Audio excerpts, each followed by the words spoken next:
جی hello दोस्तों, मैं हूं कमर शीमा और आज हम स्नोबर इंस्टीट्यूट के प्लेटफॉर्म से मार्का हक जो पाकिस्तान ने लड़ा। और आपने देखा कि पिछले साल जब भारत ने एक रश्क किया, पाकिस्तान पे हमला किया, जो कि एक अननेसेसरी इंटरनेशनल लॉ की वायलेशन थी, पाकिस्तान ने उसका रिस्पॉन्स दिया। और पाकिस्तान ने जो ऑपरेशन बनानुल मरसूस के तहत भारत के जहाज़ भी गिराए, डिप्लोमेटिकली आइसोलेट भी किया, नरेंद्र मोदी और उनकी गवर्नमेंट को इस पोजीशन में ला के खड़ा किया कि आज वो सवाल जवाब इंटरनली उनसे हो रहे हैं कि इंडिया की खारजा पॉलिसी में नाकामी क्यों आई, दुनिया उनके साथ क्यों खड़ी ना हुई, दुनिया उनका दहशतगर्दी के बारे में जो नैरेटिव है उसको क्यों नहीं मानती। क्योंकि वो सारी दुनिया को यही बताते थे जी कि पाकिस्तान जो है वो दहशतगर्दी कराता है, लेकिन पाकिस्तान तो खुद सबसे ज़्यादा मुतासर है और दुनिया में कोई और मुल्क क्यों इंडिया का साथ नहीं देता उनकी इस सोच में। और इस एक साल मार्का हक को कंप्लीट होने पे स्नोबर इंस्टीट्यूट पे हम तमाम जो हमारे बोर्ड ऑफ डायरेक्टर्स हैं उनके साथ हम एक कन्वर्सेशन कर रहे हैं। सबसे पहले तो मैं शुक्रिया अदा करना चाहता हूँ chairman Snober institute ambassador Ejaz Ahmad Chaudhry साहब का। पाकिस्तान के फॉर्मर फॉरेन सेक्रेटरी रहे हैं, इस वक्त चेयरमैन है। हमारे साथ वाइस एडमिरल खान हशाम बिन सद्दीक हैं। हमारे साथ राजा आमिर इकबाल साहब हैं, फॉर्मर प्रेसिडेंट है Rawalpindi chamber of commerce and industry के, आई थिंक थोड़ी देर में ज्वाइन करेंगे। सईद मोहम्मद खान साहब हैं, आप पाकिस्तान के farmer vice chief of air staff हैं और पाकिस्तान के फॉर्मर एम्बेसडर टू सीरिया भी रहे हैं। सबसे पहले आप सबका बहुत शुक्रिया। और मैं एम्बेसडर एजाज अहमद चौर साहब से कहूँगा कि सर अगर आप अपने ओपनिंग रिमार्क्स दें, और बाकी हमारे जो दोस्त हैं वो आ रहे हैं, ज्वाइन कर रहे हैं, लेकिन हम कन्वर्सेशन का जो है वो आगाज़ करते हैं। एम्बेसडर एजाज अहमद चौर साहब सर। जी बिस्मिल्लाहिर्रहमानिर्रहीम, बहुत शुक्रिया कमर चीमा साहब और सारे दोस्तों को भी सलाम। मैं आप सबके साथ कोई 3 या 4 सवाल उठाऊंगा और उनके फिर जवाब हम थोड़ा सा तलाश करेंगे। आपने खुद बता दिया कि 7 मई से 10 मई तक भारत के साथ पिछले साल एक हमारी जंग हुई जो भारत ने पाकिस्तान पे मुसल्लत की और जिसका फिर पाकिस्तान ने 10 तारीख को जवाब दिया। तो 7 तारीख को जो हमला उन्होंने किया वो रात की तारीखी में किया और नॉन मिलिट्री साइट्स के ऊपर किया, और जिसमें 31 से ज़्यादा बंदे शहीद हुए, उनमें बच्चे भी थे। बहुत सारे जो मस्जिदें थीं उनसे मुल्हिका स्कूल थे वो तबाह किए। और उसी दिन, उसी यानी अलग सुबह पाकिस्तान की एयर फोर्स ने उनके 7 तैयारे मार गिराए, और वो तैयारे यानी बियॉन्ड विजुअल रेंज थे, बड़ी दूर थे और गिराए। तो एकदम से धाक सी बैठ गई, लेकिन भारत ने उसको वहाँ रोका नहीं। और उन्होंने पहले ड्रोन्स भेजे, फिर बाद में उन्होंने मिसाइल से हमले किए। और जब पाकिस्तान को नज़र आया कि कोई सफारती लिहाज से ये भारत को रोका नहीं जा रहा और बैनुल अक़वामी कानून भी उनको नहीं रोक पा रहा, तो फिर आपने मार्का हक यानी जो हमने 10 मई को जो जवाब दिया, अच्छा वो जवाब इतना कॉम्प्रिहेंसिव था, इतना ज़बरदस्त था जवाब कि भारत ने खुद दरख्वास्त कर दी अमेरिका को कि जनाब ये रोके, क्योंकि हमारे मिसाइल उनके S-400 की जो बैटरी थी या जो ब्राह्मोस की जो स्टोरेज थी, जो थी, इन तमाम चीज़ों को भी तबाह किया। लेकिन सिर्फ मिलिट्री साइट्स पे पाकिस्तान ने उनकी तरह नॉन मिलिट्री साइट्स पे कोई हमला नहीं किया, बल्कि सिर्फ उन मिलिट्री साइट्स पे किया जहां से पाकिस्तान पे अटैक्स हुए थे।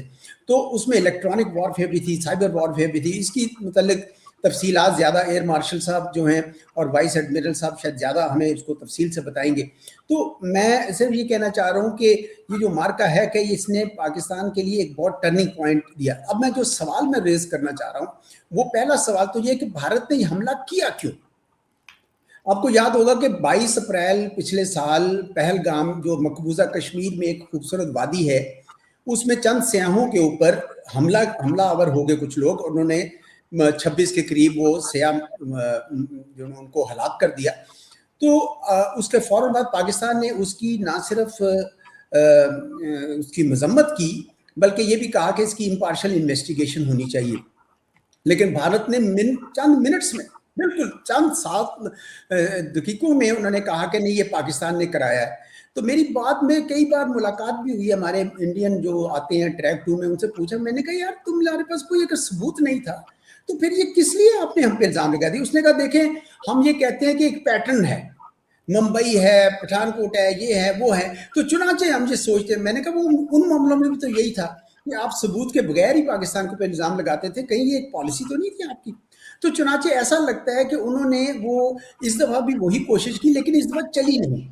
दुनिया भर में से एक मुल्क भी ऐसा नहीं है जिसने भारत के इस इल्ज़ाम की तायीद की हो कि ये पाकिस्तान ने किया।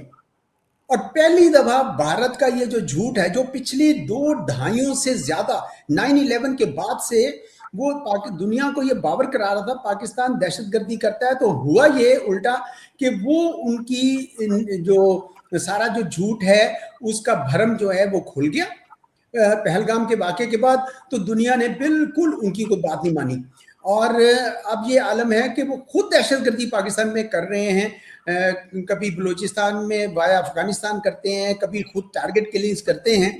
तो दुनिया को अब उनका वो चेहरा नजर आना शुरू हो गया। इसलिए मार्का हक जो है वो थोड़ा इस लिहाज से बड़ा इंपॉर्टेंट है कि एक भारत का एक जो झूठ था वो आश्कार हुआ।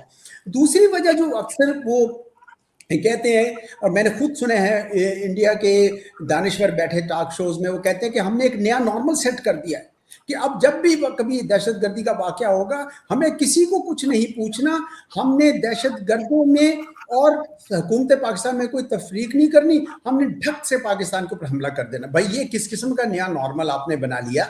खुद ही आप ज्यूरी हैं, खुद ही आप उसका जज हैं और खुद ही आप फैसला कर दें। तो ये मेरे ख्याल में ये नया नॉर्मल नहीं है, क्योंकि हुआ ये कि इन्होंने अपनी तरफ से तो जो हमला किया इनको अंदाज़ा नहीं था। ये असल में हमला इन्होंने इसलिए किया कि ये सोच रहे थे कि पाकिस्तान बड़ा कमज़ोर है इस वक्त, सियासी तौर पर, इक्तिसादी तौर पर और अस्करी तौर पर। तो हुआ ये कि पूरी कौम यकजा होगी और हमारी तरफ से ऐसा जवाब आया कि असल नॉर्मल अब जो है न्यू नॉर्मल वो मार के हक बन गया है बजाय इसके। तीसरी जो वजह अक्सर बयान की जाती है भारत के हमले की, जो बयान नहीं की जाती लेकिन जो ज्यादा महसूस की जाती है, वो ये है कि भारत अपने आप को इस खित्ते का एक हेजमॉन समझता है।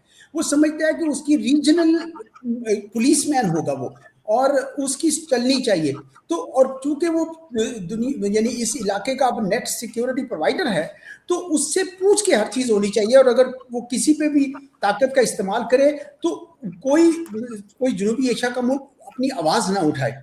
तो ये आपने देखा कि अखंड भारत से जुड़ा हुआ ये फलसफा है उनका, और वो बड़े अरसे से बीजेपी की सरकार जो है वो ये कोशिश कर रही थी कि हम जो है पूरे, रिजल्ट क्या हुआ है कि अब उनको मार के हक ने ये बता दिया कि जनाब अब आप ऐसा नहीं कर सकते हैं, आप नेट सिक्योरिटी प्रोवाइडर नहीं हैं, बल्कि अगर कोई यानी जो आपके हमसायों से सारे ताल्लुकात खराब हो रहे हैं पाकिस्तान से, बांग्लादेश से, मैं समझता हूँ कि नेपाल, श्रीलंका, बांग्लादेश, मालदीव में बड़ी वो है। तो भारत का वो जो ग्लोबल प्रोफाइल लेने का एक खास ख्वाब था, एक ख्वाहिश थी, वो भी मेरे ख्याल में इस मार के हक की वजह से वो चिकनाचूर हो गया है। अच्छा जी, दूसरा सवाल मैं ये करता हूं कि पाकिस्तान को मार के हक से क्या मिला? ये मार का आई मीन्स कि 10 मई का जो हमारा जवाब था, पहला तो ये है कि पाकिस्तान ने ये साबित कर दिया कि पाकिस्तान अब इस तरह की जारियत का मुकम्मल मुंह तोड़ जवाब दे सकता है। फिर मैं कहूँगा कि इसका जवाब, इसकी तफसीलात एयर मार्शल साहब बताएंगे, वाइस एडमिरल साहब बताएंगे, लेकिन ये साबित हो गया कि हमने किस तरीके से मॉडर्न वॉरफेयर लड़ी कैसे जाती है। ये कोई कन्वेंशनल वॉरफेयर नहीं थी, ये कोई टैंकों से नहीं लड़ी गई, कोई ये गन्स के साथ नहीं लड़ी गई, ये एक बाकायदा मॉडर्न वॉरफेयर थी। मिसाइल थे, ड्रोन्स थे, इलेक्ट्रॉनिक वॉरफेयर था, साइबर एलिमेंट्स थे, इंटीग्रेटेड था, मल्टी डोमेन था, तो बहुत ज़बरदस्त तरीके से जंग लड़ी। तो मैं समझता हूँ कि ये एक पैगाम वाज़े चला गया है कि पाकिस्तान अपना दिफा करना चाहता है। दूसरा वही दहशतगर्दी का जी पाकिस्तान पे जो इल्ज़ाम था वो अब मुकम्मल तौर पर धुल गया है, ये भारत का जो झूठ है वो आश्कार हुआ है। और तीसरा मैं ये कहूँगा कि पाकिस्तान की जो कौम के अंदर एक ऐसी स्पिरिट आ गई है, और आप अभी हम प्रोग्राम शुरू होने से पहले बात कर रहे थे कि इस वक्त पूरे मुल्क में प्रोग्राम्स हो रहे हैं, सारे लोग जो हैं खुशी के जज्बे से सरशार हैं कि अब हमने इस कौम को, इस मुल्क को इंशाल्लाह औज सरैया तक पहुंचाना है हमने।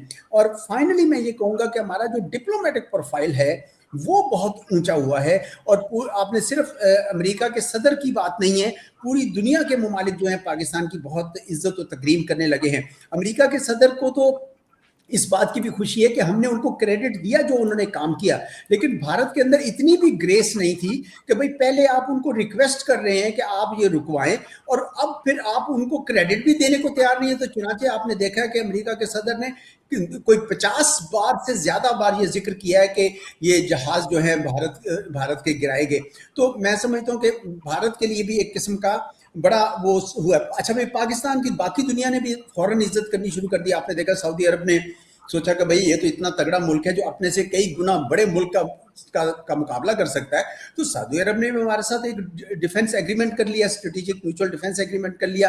اسی طرح سفارتکاری کے میدان میں ہم نے بورڈ آف پیس میں شامل ہو کے آپ نے دیکھا ہے کہ غزہ میں جو اسرائیل کی ایک جینوسائیڈل جنگ تھی اس کو رکوانے میں کردار ادا کیا. ایران اور امریکہ کی جنگ کو رکوانے میں ہم نے کردار کیا. گویا عسکری پروفائل کے ساتھ ساتھ ہمارا سفارتی پروفائل بھی اب وہ پچھلے ایک سال میں ماشاءاللہ بہت اونچا ہو گیا. اچھا میں ایک اور سوال اب ریز کرنا چاہوں گا. وہ سوال, تیسرا سوال یہ ہے کہ کیا بھارت آپریشن سندور دوبارہ شروع کرے گا؟ اس کی بڑی بات ہو رہی ہے آج کل, کیونکہ انہوں نے اس کو پاز کیا تھا, اگر آپ کو یاد ہو تو انہوں نے روکا نہیں تھا. ساتھ ہی ساتھ آپ کو یہ بھی یاد ہو کہ انہوں نے انڈس واٹرز ٹریٹی بھی جو ہے روک دی تھی تاکہ پاکستان کی جو باسی ہیں, پاکستان کی جو زراعت ہے اس کے خلاف بھی جو ہے ایک قسم کا بین الاقوامی جرم کیا جائے. لیکن کیا وہ آپریشن سندور کریں گے؟ میرا اپنا خیال ہے کہ ان دی شارٹ ٹرم نہیں کر سکتے ہیں. وہ ممکن ہے ہمارے دوسرے پینلسٹ کی رائے کوئی اور, میرا یہ خیال ہے کہ پہلے تو ان کو پتہ چل گیا ہے کہ پاکستان اپنا دفاع کرنا جانتا ہے, اور دوسرا یہ کہ انہوں نے یہ بھی دیکھ لیا ہے کہ پاکستان اپنے لیے جسے کہتے ہیں کہ کوئی ایسا ہم ان کے ساتھ اب نہیں کھلواڑ کر سکتے ہیں. یہ ماڈرن وارفیئر کرنا جانتے ہیں. یہ ہو سکتا ہے کہ یہ اپنا کوئی جو اس کے جو گیپس تھے پچھلی مرتبہ اس کو کور کر کے, اور اس کے لیے ان کو ٹائم چاہیے, یہ شاید ضرور ہو رہا ہوگا. دوسرا, اس وقت انٹرنیشنل انوائرمنٹ بھی اب ٹھیک نہیں رہی. پہلے تو یہ ہوتا تھا نا کہ پاکستان پہ جھٹ سے الزام لگایا اور کھڑک سے دنیا نے مان لیا. اب ایسا نہیں ہو رہا. اس وجہ سے بھی شاید آپریشن سندور دوبارہ شروع نہیں کریں گے. تاہم میں یہ کہوں گا کہ 2 سال کے بعد جب ان کے دوبارہ الیکشنز ہونے ہیں, اور آپ کو پتہ ہے ہر الیکشن کیمپین میں یہ پاکستان کے خلاف نعرے لگاتے ہیں, بھارت میں بسنے والے مسلمانوں کے خلاف نعرے لگاتے ہیں, تو وہ ممکن ہے کہ اس وقت دوبارہ یہ آپریشن سندور کو کسی اور شکل میں دوبارہ شروع کرنا چاہیں. اس لیے پاکستان کو اس کی تیاری جو ہے رکھنی چاہیے. اچھا آخری ایک سوال ہوگا میرا کہ بھئی یہ ہمارا جو جنوبی ایشیا ہے, اس کا جو خطہ ہے, اس کے اوپر مارکہ حق نے کیا اثر ڈالا ہے؟ میں سمجھتا ہوں کہ جنوبی ایشیا ہی نہیں بلکہ ہمارا جو مغربی ایشیا ہے جس کو مشرق وسطیٰ بھی کہتے ہیں, ان دونوں خطوں میں, چونکہ پاکستان ان 3 خطوں کے درمیان ہے نا جی, سینٹرل ایشیا ہے, ویسٹ ایشیا ہے اور جنوبی ایشیا اس کے درمیان میں ہے. تو پاکستان کی جو ساکھ اٹھی ہے, ساکھ بڑی ہے, وہ ان سارے اس میں ہوئے. تو اب جو صورتحال یہ نکل رہی ہے کہ جنوبی ایشیا میں اور مغربی ایشیا میں پاکستان اب نیٹ سٹیبلٹی پرووائڈر کے طور پر ابھرا ہے. یعنی ایک ایسی قوم, ایک ایسا ملک جو استحکام کے لیے کام کرتا ہے. اور ابھی آپ نے جو دیکھا ہے کہ ایران اور امریکہ کی جنگ میں جو پاکستان کردار ابھی تک کر رہا ہے, سیز فائر بھی کروایا لیکن ابھی میڈیشن بھی کر رہا ہے, ثالثی کر رہا ہے. تو یہ لگتا ہے کہ پاکستان کا جو مستقبل کا جو خطے میں کردار مجھے نظر آ رہا ہے وہ نیٹ سٹیبلٹی پرووائڈر والا نظر آ رہا ہے. جنوبی ایشیا میں بھارت جب تک مودی سرکار ہے اور اپنا رویہ وہ بدلتی نہیں اپنے ہمسایوں کے ساتھ, تو جنوبی ایشیا میں اس طرح کے صورتحال تو نہیں دیکھ رہا. لیکن مغربی ایشیا میں ضرور دیکھ رہا ہوں کہ جب یہ جنگ ختم ہوگی ایران کی اور امریکہ کی, تو ایک نیا سیکیورٹی آرکیٹیکچر بنے گا, اور یقیناً پاکستان بھی اس میں شامل ہوگا. اس کے ابھی سے آثار نظر آ رہے ہیں. اچھا یہ سب کرتے ہوئے آپ یہ دیکھیں کہ پاکستان کی جو چین کے ساتھ دوستی ہے وہ مزید مستحکم ہو گئی ہے.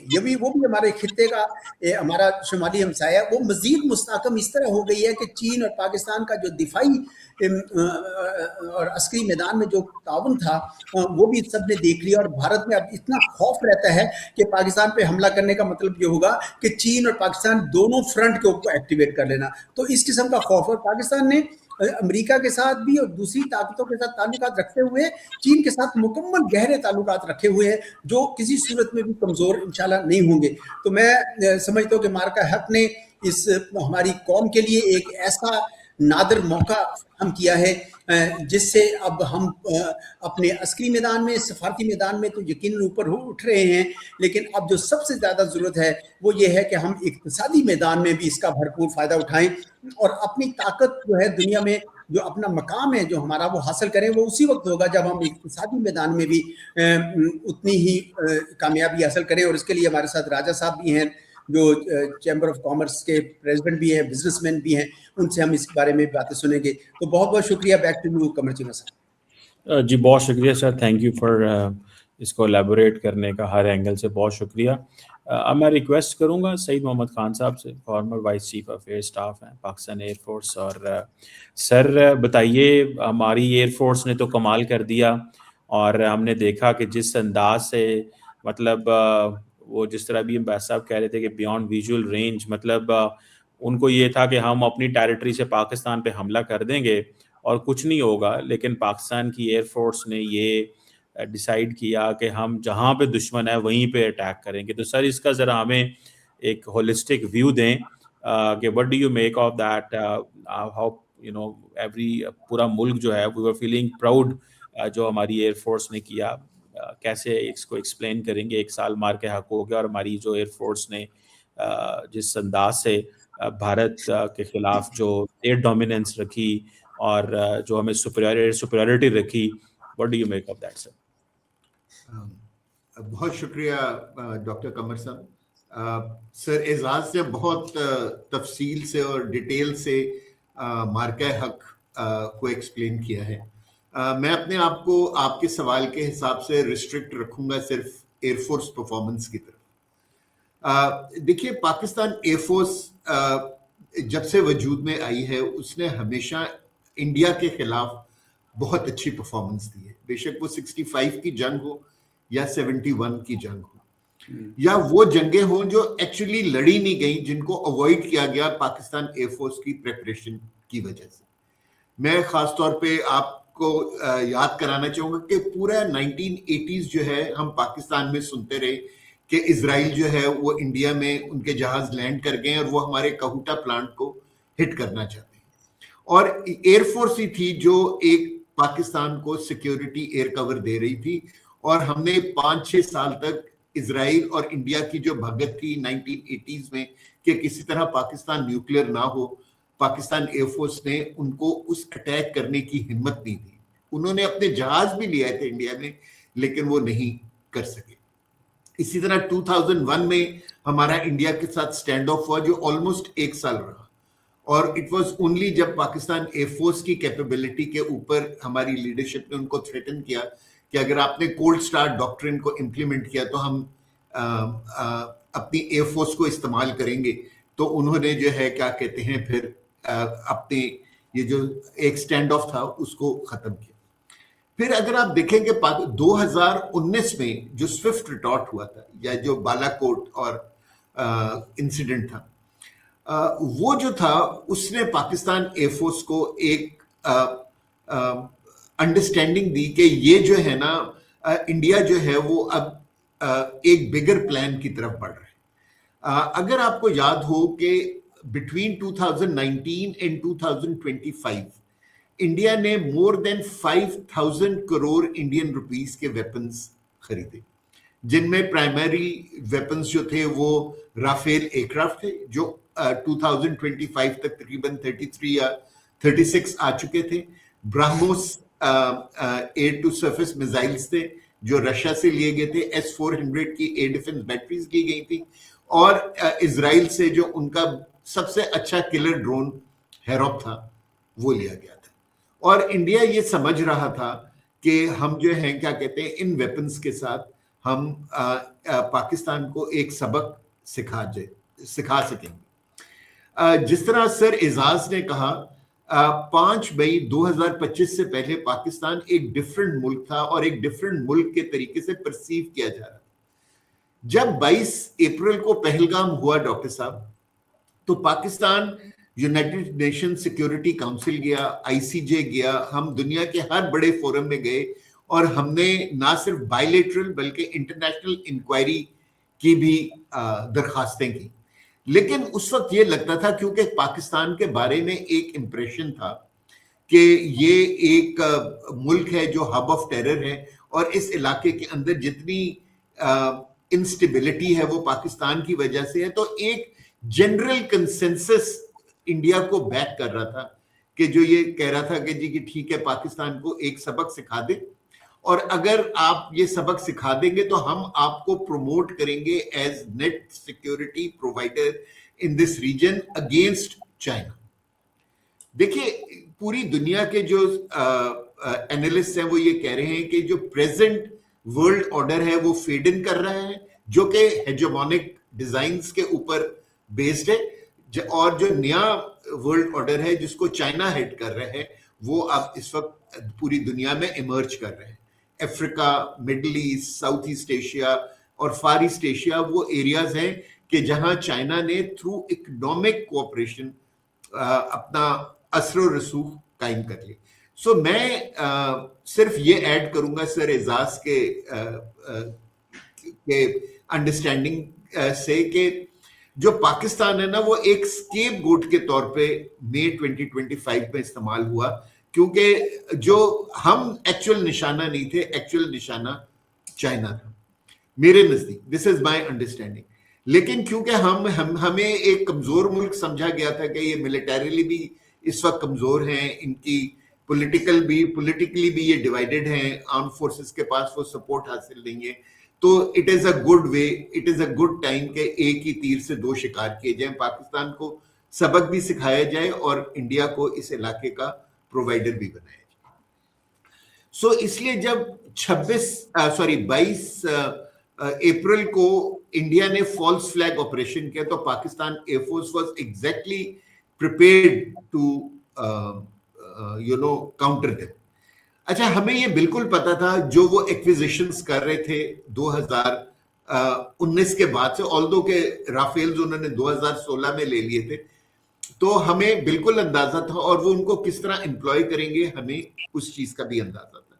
सो 2015-16 में पाकिस्तान एयरफोर्स ने एक नई बुनियाद रखी और वो थी कि क्या कहते हैं कि हमने एक हायर स्कूल ऑफ लर्निंग, जो कि अमेरिकन टॉप गन स्कूल के बराबर जो हमारा कॉम्बैट कमांडर स्कूल है, हमने उसके ऊपर एक और हायर स्कूल ऑफ लर्निंग बनाया जिसको हम एस कहते हैं, ACE। और उसका मकसद बेसिकली ये था कि वो एयर स्टाफ को जो हमारे best pilots, air defence controllers और इंजीनियर्स हैं, वो एयर स्टाफ को ये एडवाइस करें कि क्या इंडक्शंस होनी चाहिए, उन इंडक्शंस को किस तरह इंडक्ट करना चाहिए एयरफोर्स के अंदर, पायलट्स और एयर डिफेंस कंट्रोलर्स को किस तरह उनको ट्रेन करना चाहिए, और क्या कहते हैं इनकी एम्प्लॉयमेंट के लिए हमें किस तरह दूसरी कंट्रीज के साथ ट्रेनिंग करनी चाहिए। सो एक बहुत बड़ा ये, और जिसको कहते हैं ना कि बहुत बड़ा प्लान था जो पाकिस्तान एयरफोर्स ने 2015-16 के अंदर एग्जीक्यूट किया। और जो हमने 2025 में देखा ये एक्चुअली उस जो अंडरस्टैंडिंग या वो जो डायरेक्शन थी उसकी कल्मिनेशन थी। मैं जो प्रेजेंट लीडरशिप है एयरफोर्स की उनको बहुत उनकी तारीफ करना चाहूंगा, क्योंकि जब इस स्कूल ने बताया पाकिस्तान एयरफोर्स को कि आपको दूसरे सेंटर्स ऑफ लर्निंग या आपको दूसरी कमांड्स भी बनानी चाहिए अदर देन जो हम सुनते हैं कि जी पायलट्स हैं या एयर डिफेंस कंट्रोलर्स हैं या इंजीनियर्स हैं, तो पाकिस्तान एयरफोर्स ने पिछले 4-5 सालों के अंदर 4 नई कमांड्स बनाई, जिनमें एक थी स्पेस कमांड, एक थी साइबर कमांड, एक थी EW कमांड, और चौथी जो थी वो थी पाकिस्तान अनमैन्ड फोर्स, यानी जिसको हम पफ के जेनेरिक नेम से पाकिस्तान में बात करते हैं उसकी, जो कि बेसिकली ड्रोन्स, UAVs और UCAVs के ऊपर डिपेंडेंट है। सो जब ये कमांड्स बनी तो बहुत जरूरी था कि इनको इंटीग्रेट किया जाए इनटू वन। अच्छा, अगर आप ये देखें कि पाकिस्तान के पास इंडिया की तरह डिफरेंट वेपन सिस्टम्स हैं, अमेरिकन वेपन सिस्टम भी है, फ्रेंच वेपन सिस्टम्स भी हैं, इटालियन भी हैं, स्वीडिश भी हैं, रशियन भी हैं और पाकिस्तानी भी, सॉरी चाइनीज भी हैं और फिर पाकिस्तानी भी। अब अगर आपने इन सब सिस्टम्स को इंटीग्रेट करना तो आपको एक कॉमन लैंग्वेज चाहिए होती है। लैंग्वेज का मतलब ये नहीं कि कंप्यूटर लैंग्वेज चाहिए होती है या इंटरनेट कनेक्टिविटी लैंग्वेज चाहिए होती है। अमेरिकन ने जब भी नेटो को जितने भी नेटो वेपन्स बनाए हैं वो लिंक 16 के ऊपर काम करते हैं, ठीक है ना। सो जब वो अपना जो वेपन वो नेटो इस्तेमाल कर रहा है वो दुनिया के किसी मुल्क को भी दे दे तो American command can talk to that weapon system through that link. तो पाकिस्तान ने, जो मेरा ख्याल है पाकिस्तान एयरफोर्स की जो सबसे बड़ी खूबसूरती थी वो थी कि उसने अपना खुद लिंक डिजाइन किया जिसको हम लिंक 17 कहते हैं, और उस लिंक के थ्रू हमने सारे वेपन सिस्टम्स जो थे उनको इंटीग्रेट किया इनटू वन फोर्स। और ये जो कैपेबिलिटी है ये मेरा ख्याल है कि दुनिया में 2-3 कंट्रीज के अलावा और किसी कंट्री के पास नहीं है। और यही इसी की जो इफेक्टिवनेस है आपको 7th या 6th और 7th की रात को नजर आई, क्या कहते हैं, मार्का हक के अंदर। और फिर जब पाकिस्तान ने अपना सिलेक्टिव रिस्पांस दिया 9th और 10th को तो आपको उस वक्त नजर आई। अब उसमें क्या चीज सबसे ज्यादा थी? पहली बात तो यह है कि डॉक्टर साहब हमें यह समझने की जरूरत है कि पाकिस्तान और इंडिया दुनिया की वो वाहिद न्यूक्लियर पावर्स हैं जो जिनके बॉर्डर्स कॉमन है। इसके अलावा कभी और किसी दुनिया में न्यूक्लियर पावर्स नहीं है हुए common border, meaning thereby के गॉड फॉरबिड अगर कोई कंट्री न्यूक्लियर वेपन इस्तेमाल करती है तो दूसरी कंट्री के पास 3 से 5 मिनट से ज्यादा का टाइम अवेलेबल नहीं होगा to react to that missile और weapon that has been launched, जिसका मतलब यह है कि आप उसको इवेड नहीं कर सकते। इसीलिए इंडिया सिंस 1998 पाकिस्तान के साथ सब कन्वेंशनल डोमेन के अंदर फाइट करता है या इंगेज करता है, मीनिंग देयर बाय कि वो कोई नॉर्मल जंग नहीं करता जिसके अंदर आर्मी या नेवी को इस्तेमाल किया जाए, बल्कि वो इस तरह की जंग करना चाहता है कि जिसके अंदर रिजल्ट्स जो हैं वो 24 घंटों से 48 आवर्स में आपको हासिल हो सके और फिर आप उनको रिटेन कर सके। इसीलिए आपने पहले कोल्ड स्टार्ट डॉक्ट्रिन के बारे में सुना होगा कि इंडिया ने कोल्ड स्टार्ट डॉक्ट्रिन को इनिशिएट किया इस इलाके में, और इस जंग के दौरान भी वो यही करना चाहते थे। पाकिस्तान ने, डॉक्टर साहब, उसको इस तरह काउंटर किया कि वो जो वेपन्स उन्होंने खरीदे थे और जो उन वेपन्स की नॉर्मल एम्प्लॉयमेंट थी, हमने उस तरीके से उनके साथ जंग लड़ी ही नहीं।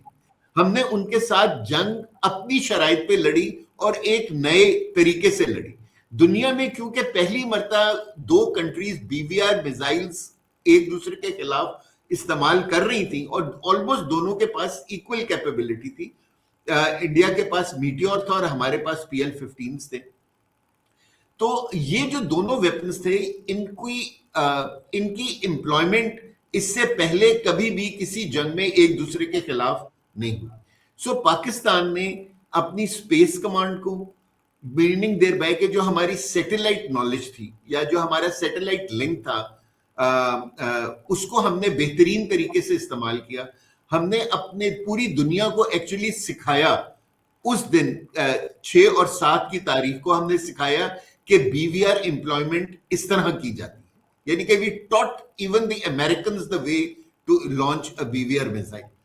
और अगर आप ये देखें कि till 5th May 2025 the longest aerial shot in the history of aviation was 98 kilometers, but on the morning of 7th May 2025 Pakistan air force ने इस लॉन्गेस्ट शॉट को ऑलमोस्ट डबल कर दिया टू 198 किलोमीटर्स, ठीक है ना। और इंशाल्लाह अल्लाह की रजा रही तो बड़े अरसे तक ये पाकिस्तान का रिकॉर्ड एविएशन हिस्ट्री के अंदर रहेगा। और ये इस तरह था कि हमने उनके सारे कमांड सेंटर्स को जैम कर दिया, उनके जितने लिंक्स थे, from command centre to the pilot, from the pilot to the air defence controllers, from the air defence controllers to the missile sites, हमने through by employing our cyber capability, by employing our space capability, by employing our EW capability, हमने Indians को बिल्कुल जिसको कहते हैं जिसको कहते हैं ब्लाइंड कर दिया in our language. They were completely blind, और वो इतने ब्लाइंड हो चुके थे डॉक्टर साहब के 6th और 7th को उनको अपने राफेल्स को फ्रंट लाइन बेसिस जो हैं, जो कि सिर्फ पाकिस्तान से 30-40 किलोमीटर के फासले पर है, वहां लैंड करवाना पड़ा. वहां से उन जहाजों को रिकवर किया और उसको पीछे ग्वालियर और पीछे वाले बेसिस पे ले गए, और अगले 3 दिन तक उन्होंने राफेल्स को उड़ाया तक नहीं. So on the very first day Pakistan air force ने जो उनका प्राइड था, इंडियन प्राइड था एयरफोर्स का उनकी, उसको ग्राउंड करवा दिया, और उन्होंने पूरे कॉन्फ्लिक्ट में उसके बाद राफेल को इस्तेमाल नहीं. सिमिलरली जब 9th और 10th को हमने अपना रिस्पॉन्स दिया, तो उनके जितने थे, जैसे सर एजाज ने भी फरमाया कि हमने उनकी S-400 का जो रेडार था, जो मोस्ट डिफेंडेड चीज होती है, हमने सिर्फ एक मिसाइल फायर करके उसको तबाह कर दिया. जो उनकी ब्राह्मोस की स्टोरेज साइट थी, हमने उसको कंप्लीटली तबाह कर दिया. हमने उनके जो उन्होंने रेडार्स ड्रोन्स जो वो इस्तेमाल करे थे, हमने उनके खिलाफ काउंटर स्ट्रेटेजी इस्तेमाल करके हमने उनको सॉफ्ट किल करना शुरू कर दिया. मीनिंग दे बाय कि आप उनको ग्राउंड फायर से या क्या कहते हैं इलेक्ट्रॉनिक जैमिंग से आप उनको गिराते चले जाए. और हमने उनको इतना गिराया कि only in 4 days 60% of the Indian drone capability was reduced. ठीक है ना. सो अल्हम्दुलिल्लाह Pakistan air force perform exceptionally well in these 4 days. लेकिन अब आगे क्या होगा? This is the question जो सर एजाज ने भी पूछा. So मेरे ख्याल में सिंदूर 2 is already on. ये मेरी रीडिंग है, और वो है in the shape of using proxies against Pakistan. India को ये एहसास हो गया कि वो पाकिस्तान को एक कन्वेंशनल कॉन्फ्लिक्ट में या एक सब कन्वेंशनल कॉन्फ्लिक्ट में हरा नहीं सकता. तो वो अब हमें डिस्टेबलाइज रखने के लिए, ताकि हमारी इकोनॉमिक ग्रोथ ना हो, तो वो जो है उसने जितने हमारे टेररिस्ट ऑर्गेनाइजेशंस थी जो पाकिस्तान बेस्ड थी, लाइक BLA, TTP, और इनको गोद ले लिया, और अब उनके थ्रू वो हमें डिस्टेबलाइज करे. सो आई सी सिंदूर 2 in the shape of unconventional conflict. And अगर इंडिया, मैं नहीं समझता कि सिंदूर 3 इन द शॉर्ट टर्म करेगा. ठीक है ना.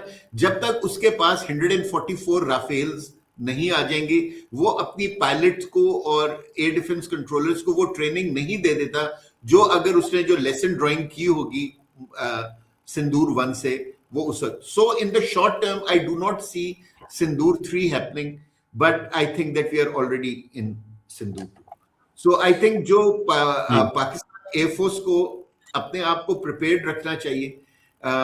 As being in the senior staff of the PF for the last years, I know कि पाकिस्तान एयरफोर्स ने अभी तक अपनी 20 से 30% तक कैपेबिलिटी को शो किया. लेकिन like a good force, they should not rely on the laurels anymore. They should continue their training. They should continue to beat them, and not through better weapons, but through better strategy in a future conflict. सो मुझे Pakistan air force और उसकी leadership के ऊपर बहुत इत्मीनान है कि इंशाल्लाह जो भी लीडरशिप होगी पाकिस्तान एयरफोर्स की, वो कभी पाकिस्तान एयरफोर्स को उस नहज पे नहीं जाने देगी जहां हम अवाम की तवक्कुआत के ऊपर पूरा ना उतर सके. और इंशाल्लाह जब भी नेक्स्ट कॉन्फ्लिक्ट हुआ, तो Pakistan air force will always lead the war from the front. Thank you. बिल्कुल, thank you very much air marshal Saeed Khan साहब. हमें आपने बड़े एलैबोरेट अंदाज से एक्सप्लेन किया कि एक्चुअली हुआ क्या, और हमारी कैपेबिलिटीज़ क्या थी, और वो शॉक कैसे हुए कि उनके साथ जो कुछ हो रहा है ये हो क्या रहा है. तो thank you very much for helping us to understand. मैं रिक्वेस्ट करूँगा वाइस एडमिरल खान हशाम बिन सदीक साहब से कि सर बताएं कि नेवी के हवाले से आप क्या समझते हैं कि पाकिस्तान की नेवी जो है माशाल्लाह हम अक्सर तजर्बे भी करते रहते हैं, और सुनने में आया कि इंडिया अपना एयरक्राफ्ट कैरियर बचाता फिरा मार्का हक के दौरान, और वो छुपाते फिरते थे, कभी उसको कहीं लेके जाते थे, कभी कहीं लेके जाते थे. But sir overall give us a strategic analysis, what do you make of के इंडियन जो नेवी या इंडियन आर्मी के क्या प्लान्स थे, और व्हाट डू यू मेक कि कैसे चीज़ें जो हैं वो हो रही हैं, और पाकिस्तान ने मार्का हक में जो लड़ा. What's your take on that, sir? अगर मैं ये कह सकूं चीमा साहब کہ صرف پاکستان نیوی نہیں بلکہ ایڈمرل صاحب آپ کو پتہ ہے ہمارے ایمبیسڈر سعودی عربیہ میں رہے ہیں اور بہت ساری آرگنائزیشن کو ہیڈ کیا. اگر یہ اوور آل بھی ذرا تھوڑا سا اسٹریٹجک لیول پہ بھی کا جو یہ پورا ہوا ہے سلسلہ, اور پھر پاکستان نیوی کا بھی آف کورس بتائیں. جی شکریہ سر. جی بسم اللہ الرحمن الرحیم, بہت شکریہ. پہلے جیسا کہ ایمبیسڈر اعزاز نے کہا, میں اوور آل کانٹیکسٹ پیش کروں گا. میرے اپنے خیال میں جو مارکہ حق تھا ایک کراؤننگ موومنٹ تھا for Pakistan as a nation, ایک موومنٹ آف گلوری ہے which we continue to reap benefits out of our superlative performance جو کہ ہم نے مارکہ حق میں دی. جب میں انڈیا کی طرف سے دیکھتا ہوں تو میں یہ سمجھتا ہوں کہ ان کے لیے coined this term ایک ملٹی ڈومین اسٹریٹجک امبیرسمنٹ ہوئی. تو آپ اس کو مارکہ حق کو 3-4 اینگل سے دیکھ سکتے ہیں. ڈپلومیٹک اینگل سے دیکھا جا سکتا ہے, سائبر وار اور انفارمیشن وار کے حساب سے دیکھا جا سکتا ہے, میڈیا کی وار سے دیکھا جا سکتا ہے, and obviously there is a nuclear domain, اور ساتھ ہی ساتھ ملٹری اسٹریٹجی کے حساب سے دیکھا جا سکتا ہے. تو آپ کو پتا ہوگا کہ doctor Cheema knows more than I do کہ ود رسپیکٹ ٹو جو میڈیا کا ان کا نیریٹو تھا وہ بالکل ان کا یعنی کہ جسے کہتے ہیں نا کہ منہ کے بل وہ گر گیا. جو انہوں نے ایک وار ہسٹیریا قائم کیا ہوا تھا اور ایک جو فیک نیوز کا ایک بازار گرم کیا ہوا تھا, اس پہ جو جتنی امبیرسمنٹ ان کو انٹرنلی اور انٹرنیشنلی ہوئی, چیمہ صاحب اس پہ کمنٹ کر سکتے ہیں.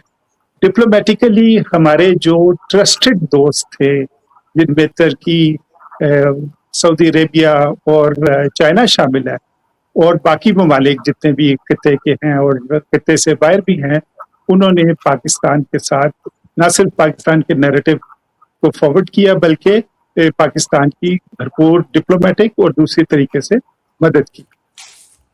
ایز فار ایز نیوکلیئر یا ملٹری اسٹریٹجی از کنسرنڈ, تو میں یہ سمجھتا ہوں کہ پاکستان کے اوور آل ملٹری اسٹریٹجی کے 2 دور ہیں.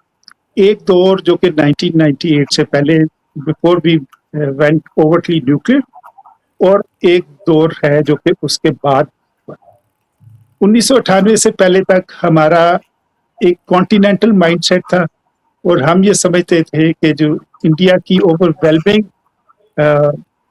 Power with respect to conventional capability ہے, اور اسپیشلی نیول ڈومین میں اور ملٹری ڈومین میں جہاں ان کی ریشو 2:1 سے زیادہ ہے, اور جو ان کی اسٹریٹجک اسٹرائک فورسز تھی, تو ہم ایک ایگزسٹینشل تھریٹ دیکھ رہے تھے فرام دی لینڈ بارڈرس. تو وہ اس کے لیے ہم اس کی تیاری کرتے رہے. اور پھر جب ہمارا جو نیوکلیئر ڈیٹرنس جو اسٹریٹجک ڈیٹرنس آ گیا, تو ہم یہ سمجھتے تھے کہ یہ ڈیٹرنس اتنا کافی ہوگا کہ وہ ایک کنونشنل وار کو ڈیٹر کر سکے.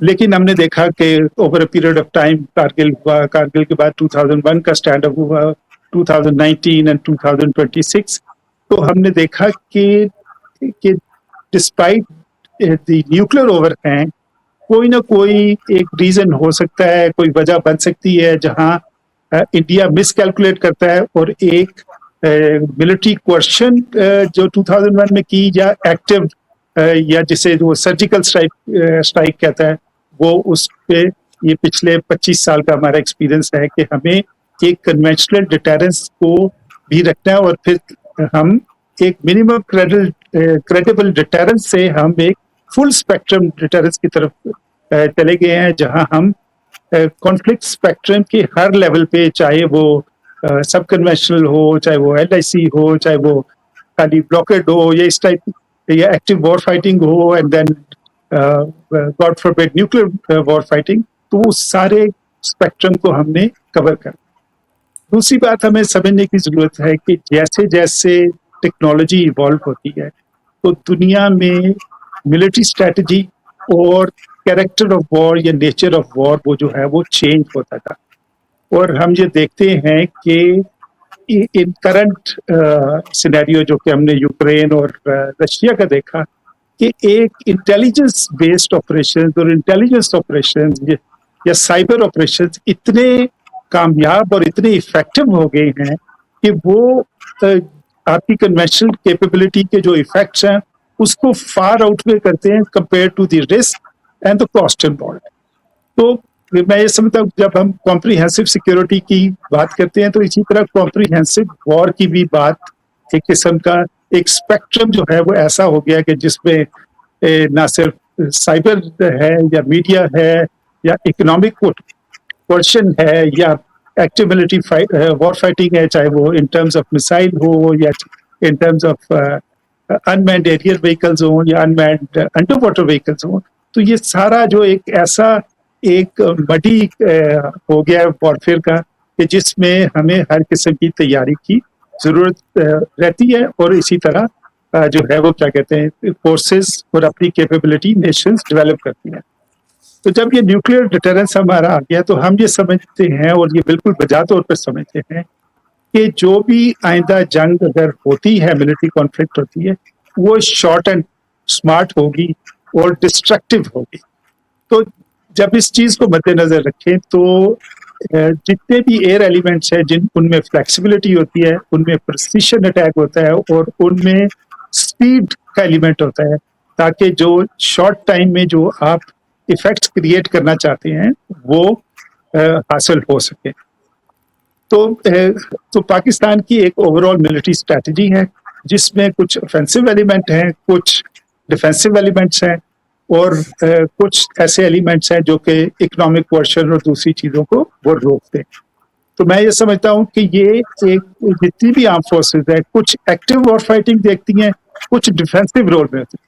तो दोनों फोर्सेस के अपनी अपनी सही अपना रोल जो है वो इंतहाई अहम होता है। तो हमने देखा कि इस मार्का हक में एयरफोर्स की एप्लीकेशन हुई और मिसाइल की एप्लीकेशन हुई जो कि एक बड़ा डेंजरस ट्रेंड है। जैसे सईद साहब ने कहा कि हमारे पास वार्निंग का कोई यानी कि हार्डली 2 या 3 मिनट की वार्निंग है या इससे कम की डिपेंडिंग अपॉन हाइपरसोनिक मिसाइल्स और ये वो। तो आप एक डेंजरस ट्रेंड सेट हो गया है कि जिसपे ये नहीं पता चलेगा कि ये जो मिसाइल है ये न्यूक्लियर ट्रिप है या कि कन्वेंशनल वॉर है क्या। तो आइंदा इस चीज के बारे में बहुत ज्यादा मुहतात रहना पड़ेगा। इसी तरह हमने देखा कि जो अक्रॉस द लैंड बॉर्डर्स हमारे ऑपरेशन जो थे वो लिमिटेड थे, बट जो भी ऑपरेशन हमारी पाकिस्तान आर्मी ने किया across specially line of control जो है वो बड़े इफेक्टिव थे और उनकी दुश्मन को कारी जर्ब पहुंचाई। मैं अभी ये ओवरऑल कॉन्टेक्स्ट देने पे तो जो ट्रेडिशनली कहते थे कि जी नेशंस गो टू वॉर, तो ये बिल्कुल ये साबित हो गया कि आइंदा फ्यूचर की वॉर में एक बच्चा जो कि साइबर अटैक कर सकता है, जिसकी कैपेबिलिटी है, वो ऐसा इफेक्ट क्रिएट कर सकते हैं कि उनके एनर्जी ग्रिड को वो अंडरमाइन कर सके। तो ये हमें एक ऑलराउंड कैपेबिलिटी स्पेस में, साइबर में, हर डोमेन में चाहिए। As far as maritime arena is concern, आपने देखा कि अभी जो ऑनगोइंग कॉन्फ्लिक्ट है एक्टिव वॉर फाइटिंग हो गई, लेकिन ईरानियों की पॉलिटिकल विल या एज ए नेशन उनको डिफीट नहीं किया जा सका डिस्पाइट के हैवी बम्बार्डमेंट हुई, मिसाइल की फायरिंग हुई and so on and so forth, पूरी लीडरशिप को शहीद कर दिया गया। तो यूएस नेवी ने अपनी न्यूमेरिकल एडवांटेज को इस्तेमाल करते हुए उन्होंने देखा कि अगर हम ईरानियन पोर्ट्स को ब्लॉकेट कर देते हैं तो उसका इम्पैक्ट ज्यादा होगा। और आपने देखा कि पिछले 2 हफ्ते से दोनों साइड जो हैं वो कोशिश कर रही हैं कि ब्लॉकेट को कंटेस्ट किया जाए, खोला जाए। और लेटेस्ट रिपोर्ट्स ये हैं कि सम सॉर्ट ऑफ एग्रीमेंट इंशाल्लाह 2-4 दिन में हो जाएगा। तो इसी तरह इंडियन नेवी की चूंकि न्यूमेरिकल एडवांटेज है तो वो हर जंग में उन्होंने ये कहा कि हम पाकिस्तानी पोर्ट्स को ब्लॉकेट कर देंगे और ये Marka Haq was no different. But जैसा कि पाकिस्तान नेवी की एक स्ट्रैटेजी है, पाकिस्तान नेवी की एक पिछले कई दहाइयों से एक फोर्स डेवलपमेंट हुई है और पाकिस्तान गवर्नमेंट ने काफ़ी सारे फंड्स दिए हैं, चाहे वो सबमरीन की एक्विजिशन हो, चाहे वो नए जहाज़ों की एक्विजिशन हो और नई मिसाइल वॉरफेयर हो। تو میں یہ سمجھتا ہوں کہ پاکستان نیوی کی ایک مؤثر اسٹریٹجی جسے وہ اینٹی ایکسیس یا اینٹی ڈینائل اسٹریٹجی کہتے ہیں، چاہے وہ انڈیا کا ایئر کرافٹ کیریئر ہو، چاہے ان کی سبمرینز ہوں، یا ان کے جتنے بھی میجر وارشپس ہیں، وہ تقریباً جنگ سے پہلے تو شاید 300 میل دور تھے، لیکن پوری جنگ میں وہ 700 میل سے نزدیک نہیں آ سکے. تو ڈسپائٹ کہ ایک کسی بھی ملٹری پلانر کے لیے یا ملٹری اسٹریٹجسٹ کے لیے کوشش یہ ہوتی کہ اپنی اسٹرینتھ کو اینیمی کی ریلیٹو ویکنیس یا ولنریبلٹی کی اگینسٹ پچ کیا. تو despite having a numerical advantage, Indian navy could not generate any combat potential towards the southern flank. ہمیں یہ سمجھنا چاہیے کہ ہمارے سی کے ساتھ گہرے مفادات ہیں. آپ نے دیکھا کہ جتنی وار ایفرٹ ہمیں چاہیے یا جتنی ہمیں اکنامک سسٹینیبلٹی یا جنرل ڈیلی لائف کو سسٹینیبلٹی، اگر آپ کی سی لائنز آف کمیونیکیشن ڈسرپٹ ہو جائیں تو وہ ایک نیشن کے لیے ڈیزاسٹرس ہو سکتا ہے. تو الحمدللہ پاکستان نیوی کی ڈپلائمنٹ کی وجہ سے، ایک سیگیسٹی کی وجہ سے ہمارا ٹریڈ، ہماری جو وائٹل اور کریٹیکل سپلائز تھی، چاہے وہ in terms of arms and ammunition یا in terms of POL supplies تھی، تاکہ معمولات زندگی چلتے رہیں اور انڈسٹری کا پہیہ چلتا رہے. تو سی لائنز آف کمیونیکیشن جو ہے وہ بالکل سیف رہیں، سیکیور رہیں اور ان انٹرپٹڈ. دوسرا جو ہمارا ایک تقریباً 1000 کلومیٹر سے لمبا سدرن فلینک ہے، جو ولنریبل رہتا ہے کہ کسی بھی مس ایڈوینچر انڈیا کا ایک تھریٹ رہتی ہے کہ وہ ایمفیبیس لینڈنگ کر سکتے ہیں یا اس طرف سے سدرن فلینک سے اٹیک کر سکتے ہیں، جبکہ ہماری کنسنٹریشن کشمیر کی طرف ہو، میجورٹی رہتی ہے، اور باقی کے پاپولیشن سینٹرز کی طرف رہتی ہے. تو یہ والا فلینک، اس کو چاہے ایئر ڈیفنس پرووائڈ کرنا ہو، چاہے اس کا سیور ڈیفنس پرووائڈ کرنا ہو، تو وہ پاکستان نیوی کی جو امپلائمنٹ ہے، چاہے وہ سبمرینز کی یا چاہے وہ سرفیس شپس کی، انہوں نے ایسی کی کہ وہ انڈیا اس چیز کو ایکسپلائٹ نہیں کر سکا. تیسرا جو میں سمجھتا ہوں کہ چونکہ ہم یہ سمجھتے ہیں کہ نیوکلیر اوور ہینگ میں جنگ جو ہے وہ لمیٹڈ ہوگی in terms of time and in terms of scale as well. تو اگر سدرن فلینک پاکستان میں، جس میں کراچی جو ہمارا اکنامک ہب ہے اور ہماری لائف لائن ہے پورے پاکستان کی، اس کو اگر اٹیک ہوتا تو یہ جو کانفلکٹ ہے یہ آؤٹ آف پروپورشن جا سکتا تھا، اور وہ ایک ایسی جنگ چھڑ سکتی تھی جس کو کنٹرول کرنا یا قابو کرنا جو ہے آسان نہ ہوتا. تو اس لیے میں یہ سمجھتا ہوں یہ بھی ایک ریسٹریننگ فیکٹر تھا کہ انڈیا ڈڈ ناٹ وانٹ، وہ یہ سمجھ رہے تھے کہ ہماری ہیجمنی اور ہماری پولیٹیکل اور ڈپلومیٹک کلاؤٹ ایسا ہے کہ ہم ایک سرجیکل اسٹرائک کریں گے اور پاکستان ریئیکٹ نہیں کرے گا، اور ہم پوری دنیا میں اپنا ڈنڈورا پیٹیں گے کہ دیکھیں ہم نے ایک ٹیررسٹ انفراسٹرکچر کو نہ صرف تباہ کیا بلکہ پاکستان کو سبجوگیٹ کر دیا. تو یہ نیٹ سیکورٹی پرووائڈر کا جو اسپیشلی ایرینا تھا ایٹ دی بیہیسٹ آف US، انہوں نے اسپیشلی کوائن کیا تھا انڈین اوشن کے لیے، جہاں وہ چائنیز نیوی کو کنٹیسٹ کرنا چاہتے تھے اور اپنی ایک ہیجمنی قائم کرنا چاہتے ہیں. میں یہ سمجھتا ہوں کہ یہ جو آپریشن سندور تھا، ٹیسٹ اپروول تھی US کی. آپ نے دیکھا کہ ان کے وائس پریزیڈنٹ اس وقت انڈیا میں موجود تھے، اور وہ یہ دیکھنا چاہ رہے تھے کہ انڈیا کو جو ہم نیٹ سیکورٹی پرووائڈر یا ایک regional hegemon as a counterweight not only to nuclear Pakistan but also mainly to China کو کنٹین کرنے کے لیے. وہ تو الحمدللہ پاکستان کی قوم، پاکستان کی افواج کی پرفارمنس نے یہ ثابت کر دیا کہ انڈیا کی یا US کی ایک خام خیالی تھی کہ پاکستان کو براؤ بیٹ کیا جا سکتا ہے یا پاکستان کو کیپیچولیٹ کیا جا سکتا ہے in the political arena of the world. الحمدللہ ہماری قوم کی ریزالو اور قوم کے جذبے نے اور ہماری پروفیشنلزم نے انڈیا کو وہ سبق سکھایا ہے کہ میرا نہیں خیال کہ کوئی active military conflict in the immediate time frame ہو، اسپیشلی جبکہ آلریڈی ایک مڈل ایسٹ میں کانفلکٹ جاری ہے. اور آپ نے دیکھا کہ یہ آپریشن बुनियानुल मरसूस के ही मरहून मिन्नत है कि पाकिस्तान को एक खत्ते में एक इंतहाई अहम रोल एज्यूम करना पड़ा इन ए रीजनल कॉन्फ्लिक्ट, जहां ना सिर्फ ईरान बल्कि पूरी दुनिया, चाहे वो चाइना हो, वो एक हमारे पाकिस्तान की तरफ देख रही है कि वो उनकी मीडिएशन एफर्ट जो है, और इंडिया जो नेट सिक्योरिटी प्रोवाइडर जो था या रीजनल हेजेमोन था, is conspicuous bye it's absence, जो है जिसे कहते हैं कि नेट एब्सक्वांडर सा हो गया. तो मैं ये समझता हूँ कि, और ये कपल ऑफ लास्ट कमेंट्स, आपने देखा कि इस जंग के खात्मे के बाद इंडियन डिफेंस मिनिस्टर ने while visiting Indian naval ships, उसने कहा कि पाकिस्तान तैयार रहे, नेक्स्ट राउंड जो होगा वो मैरीटाइम एरिना में होगा. तो हमें बिल्कुल तैयार रहना चाहिए. हमें वो एक सिनर्जी क्रिएट करने की जरूरत है कि जहां तीनों आर्म फोर्सेस एक कॉमन एनिमी को एक कॉम्प्रिहेंसिव मिलिट्री स्ट्रैटेजी के तहत एक्सिक्यूट करें, ताकि कहीं भी कोई वीकनेस या कोई वल्नरेबिलिटी को हम एक्सपोज ना कर सके.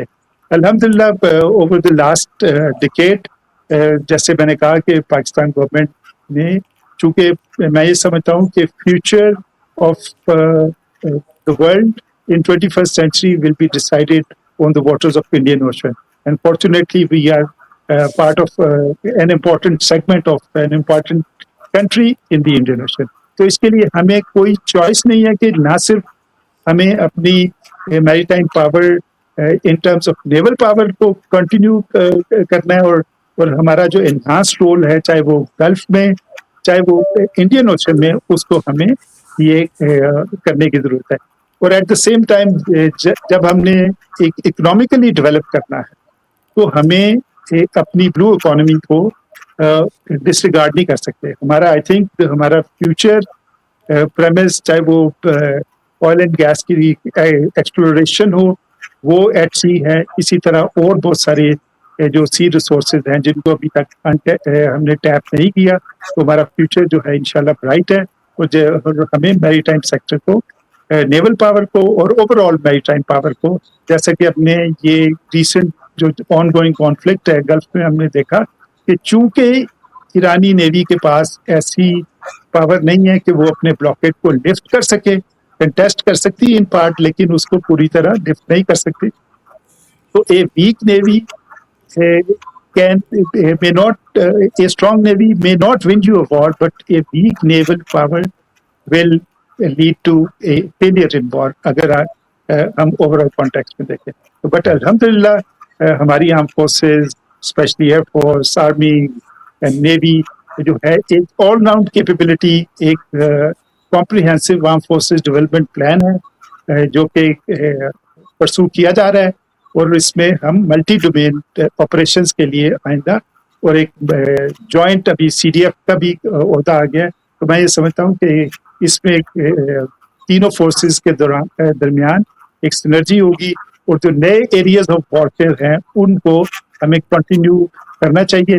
और डिप्लोमेटिकली मैं ये समझता हूँ कि हमें जो हमें मुकाम हासिल हुआ है, इसको हम एक जो या जियो पोलिटिकल मूवमेंट जो हमें ये अपॉर्चुनिटी मिली है, इसको जियो इकोनॉमिक्स में कन्वर्ट करना, जिसमें हमें इंटरनली बहुत सारा काम करना है, चाहे वो इंडस वाटर ट्रीटी को जो एब्रोगेशन तो नहीं, जो सस्पेंशन है उसको टैकल करना, और बाकी मोस्ट ऑफ अदर इन्फ्लेशन और एक इकोनॉमिक ग्रोथ को टैकल करना, ताकि हम एक खत्ते में और दुनिया अक़वाम आलम में जो ख्वाब हमारे आबाओ अजदाद ने देखा था, जो कमिटी ऑफ नेचर में जो हम प्लेस डिजर्व करते हैं, वो हम हासिल कर सकें.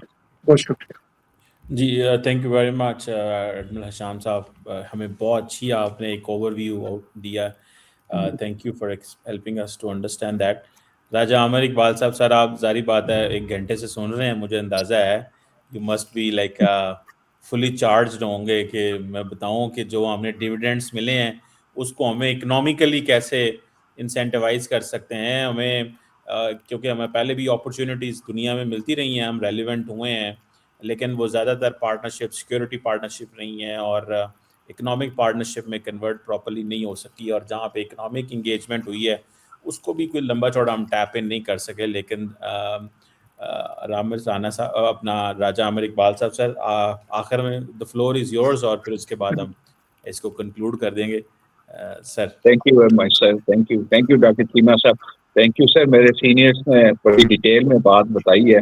امبیسڈر صاحب کا پہلے سوال کا میں کوئکلی جواب دوں گا کیونکہ وہ مائنڈ سیٹ ہے جو اکانومی سے بھی لنکڈ ہے.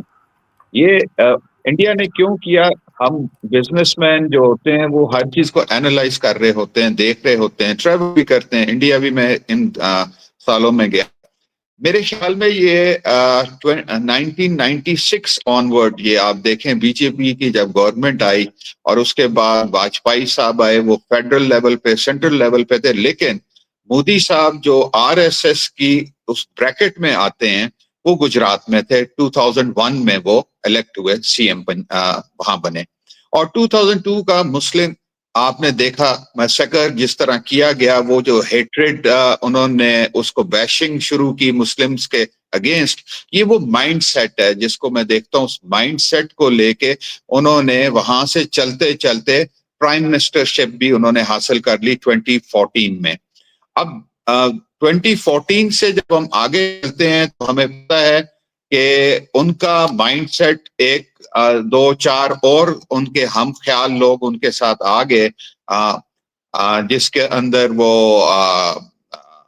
ڈوبل صاحب بھی شامل ہیں, امت شاہ صاحب بھی شامل ہیں, اور اس طرح کے دو چار اور ان کے ہاک شامل ہیں. انہوں نے محسوس کیا کہ ایل او سی سے باہر 1971 کی وار کے بعد کبھی انہوں نے اٹیک نہیں کیا, ایل او سی پر ہی سب کچھ کرتے رہے. لیکن اگر آپ دیکھیں تو وہ آہستہ آہستہ ایل او سی سے 2022 میں بالا کوٹ کے پی کے صوبے میں انہوں نے اٹیک کیا.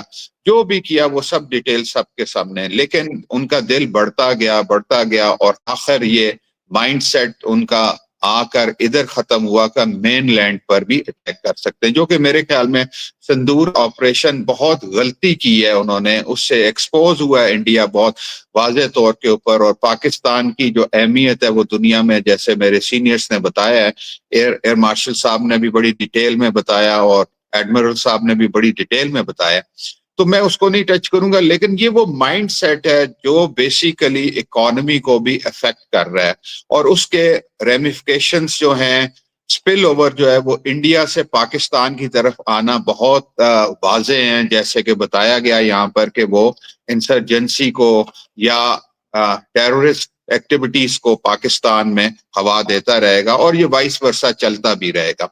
اب اس کے اندر اکانومی کو ہم نے دیکھنا ہے کہ پاکستان نے کیا حاصل کیا.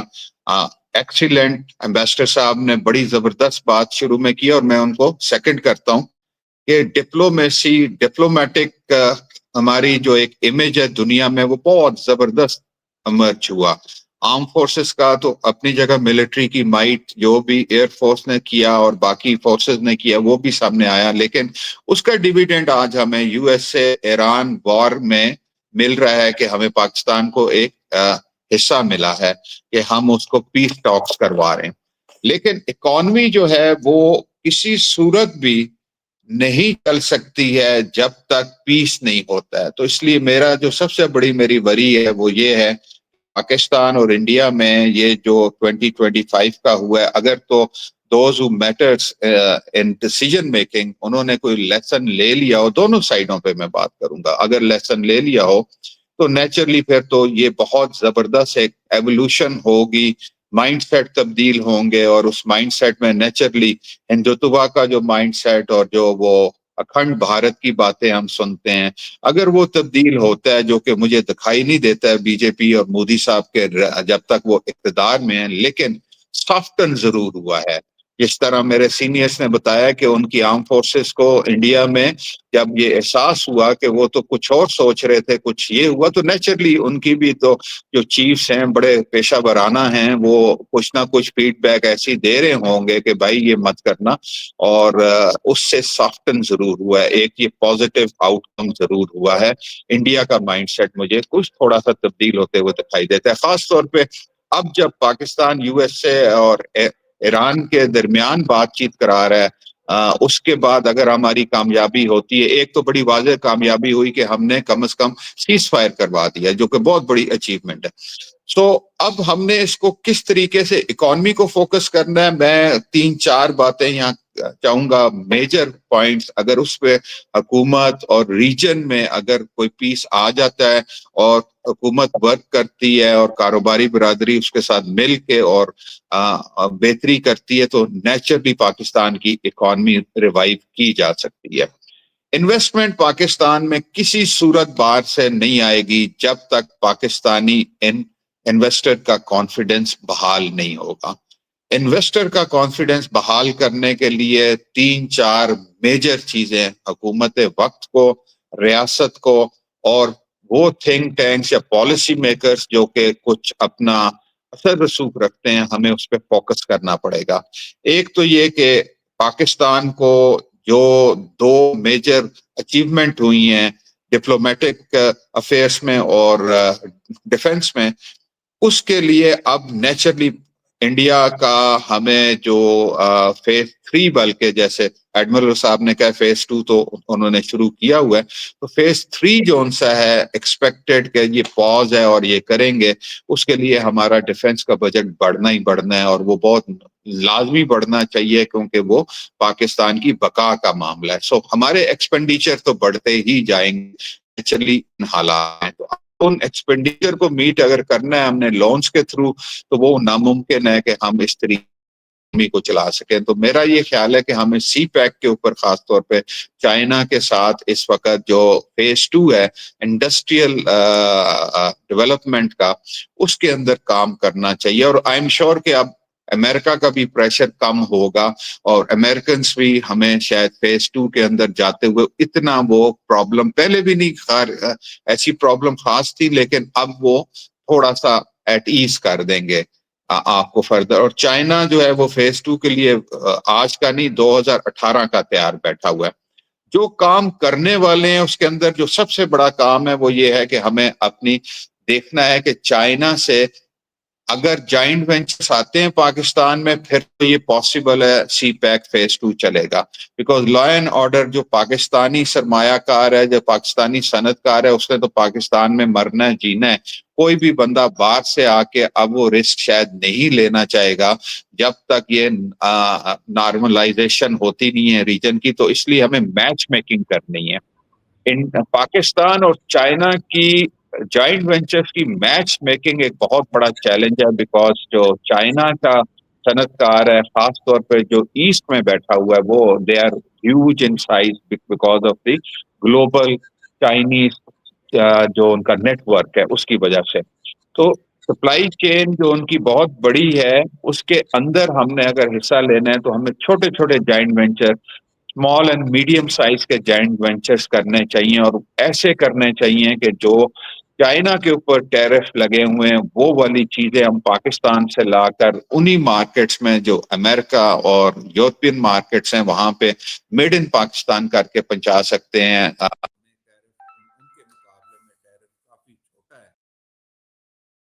کا فائدہ اٹھا سکتے ہیں.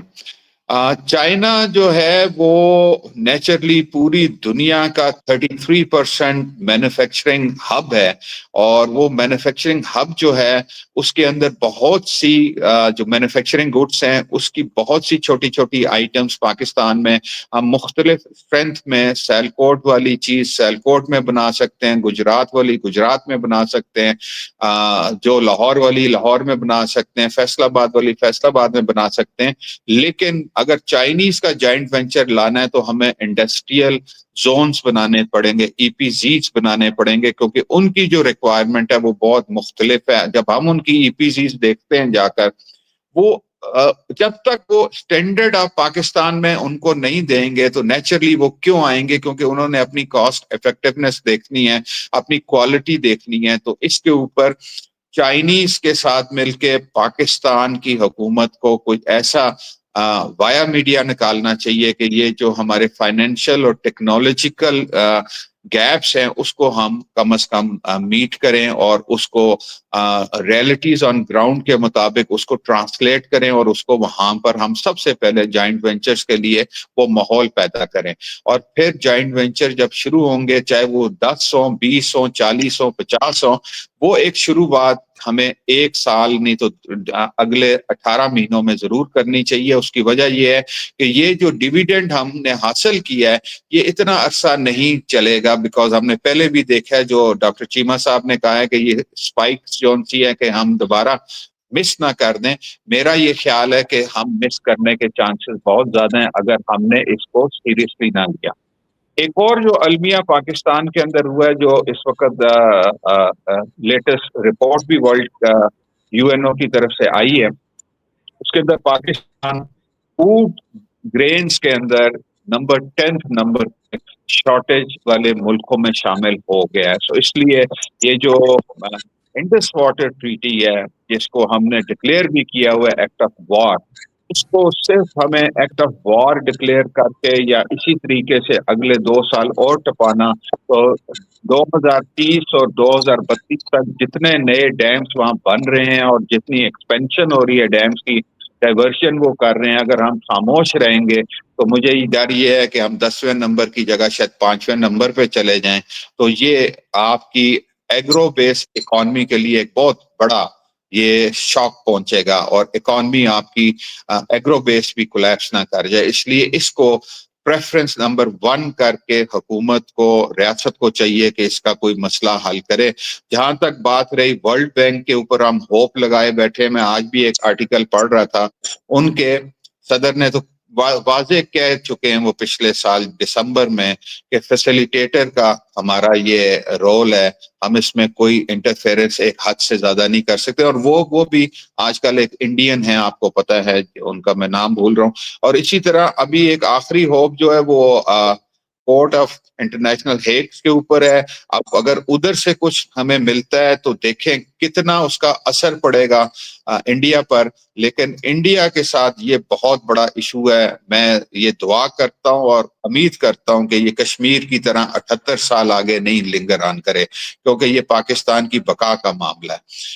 اس کے علاوہ پاکستان کو ٹیکسز کے اندر اور اپنے جو فائنینسز ریز کرنے کے لیے, بزنسز کے لیے, اس کے اندر بہت سیریس کام کرنا پڑے گا, کیونکہ یہ ممکن نہیں ہے کہ لوکل انویسٹر بھی وہ ریجن سے ہٹ کے دگنا ٹیکس پے کر کے گلوبل مارکیٹ میں جا کے کمپیٹ کر سکتا ہے. یہ ممکن نہیں ہے, یہ ناممکن ہے. اور ریاض میں جو کچھ 2030 ویژن جو MBS صاحب کا ہے, اس کے اندر آپ کو پتا ہے کہ کس طریقے سے دبئی سے ملٹی نیشنل کمپنیز کو وہ وہاں لے کر گئے ہیں. آپ کے لیے حیران کن بات ہوگی کہ انہوں نے 25% ٹیکس دے رہے تھے انکم ٹیکس دبئی میں, وہاں انہوں نے 0 کیا, 0 کے ساتھ کہا کہ اگلے 30 سال بھی ہم آپ سے کچھ نہیں لیں گے. تو ملک ایسے کام کرتے ہیں. آپ نے دیکھا ہے ریاض ایئر لائن جو انہوں نے کھڑی کی ہے, ایمریٹس ایئر لائن کولیپس کر رہی ہے کیونکہ انہوں نے بغیر ایک ٹیڈی پیسہ لیا ہوا لوگوں کو ٹکٹس ایشو کرنا شروع کر دی ہیں. ہم وہ لگژری افورڈ تو نہیں کر سکتے ہیں, لیکن ہمیں یہ اپنے ریجن میں دیکھنا ہے کہ ہم اس ریجن کہاں جا رہا ہے. چائنا میں کیا ٹیرفس ہیں, چائنا میں کیا ٹیکسز ہیں, کیونکہ چائنیز نے آ کے جوائنٹ وینچرز کرنا ہے تو نیچرلی اس کو اس ایمبٹ میں ہمیں رکھنا پڑے گا. انڈیا کے ساتھ ہم نے کمپیٹ کرنا ہے, بنگلہ دیش کے ساتھ کمپیٹ کرنا ہے, ہمیں اس ریجن کے ساتھ اگر کمپیٹ کرنا ہے تو ہمیں کمپیٹیبل ہونا پڑے گا پالیسیز میں. تو پھر کمپیٹیبلٹی آپ کی کاسٹ آف ڈوئنگ بزنس میں آئے گی. تو میں یہ دیکھتا ہوں کہ یہ ایک گولڈن چانس ملا ہے پاکستان کو, اور میں خاص طور کے اوپر سلوٹ پیش کرتا ہوں اپنے ڈپلومیٹک کور کو, اپنے آرم فورسز کو, کہ انہوں نے یہ ایک مل کے اتنا زبردست پاکستان کی نیشن کے لیے ایک انہوں نے آنر کھڑا کیا ہے. اب اس آنر کو اگر ہم نے کنسولیڈیٹ کرنا ہے تو ہمیں اکانومی کے اوپر فوکس کرنا پڑے گا. اکانومی کو بلڈ کرنے کے لیے یہ باتوں سے ہٹ کے ہمیں عملی کام کرنے پڑیں گے, کیونکہ ٹائم کی پاسٹی ہے. اس لیے میں یہاں پہ ختم کروں گا یہ بات کہتے ہوئے کہ پاکستان کی بقا اکانومی, اور اکانومی کے ساتھ ایک لفظ اور ایڈ کر دوں گا میں کہ پولیٹیکل हार्मोनाइजेशन बहुत जरूरी है, पोलराइजेशन से पाकिस्तान को निकलना है। जो भी पॉलिटिकल स्टेक होल्डर्स हैं उनको ये समझना चाहिए कि एक दूसरे को मार के वो मुल्क को आगे नहीं लेके जा सकेंगे। हमें एक दूसरे को बर्दाश्त करना है और फिर जाके पार्लियामेंट एम्पावर होगा तो पार्लियामेंट फिर एक इकॉनमी पे सीरियसली काम कर सकता है। Thank you very much sir. जी बहुत जी, शुक्रिया राजा अगर अहमद जी। इजाजत हो तो एक सलूट जो है वो मीडिया वालों को भी मैं करना चाहता हूँ। जिस तरह सॉरी मैं भूल गया था, आई एम सो सॉरी। जिस तरह उन्होंने कि उनका जो फेक न्यूज का नैरेटिव था और जो कि इंडिया अपने आप को एक मीडिया गुरु समझता था और ये कि जी वो अपनी रेडियो वेव्स को या जितनी भी है उसको वो डोमिनेट करते हैं, तो जिस तरह लिमिटेड रिसोर्सेज के साथ ना सिर्फ पाकिस्तान मीडिया ने कंटेस्ट किया बल्कि अपना नैरेटिव जो कि एक हकाइक पे मबनी था और जो एक रिस्पॉन्सिबिलिटी शो की है मीडिया में, वो एब्सोल्युटली जो वो हार्ट वार्मिंग थी। और I am sure the credit must go to people like doctor Qamar Cheema जो कि हमारे मीडिया वॉरियर रहे हैं और जो कि जिन्होंने ऑफेंसिव और डिफेंसिव को दोनों को मद्देनजर रखते हुए पाकिस्तान को एक मीडिया में एक आला मुकाम हासिल किया, सोशल मीडिया में और प्रिंट मीडिया। ऐसे ही है सर, मीडिया में तो सर अब सारे ही हैं।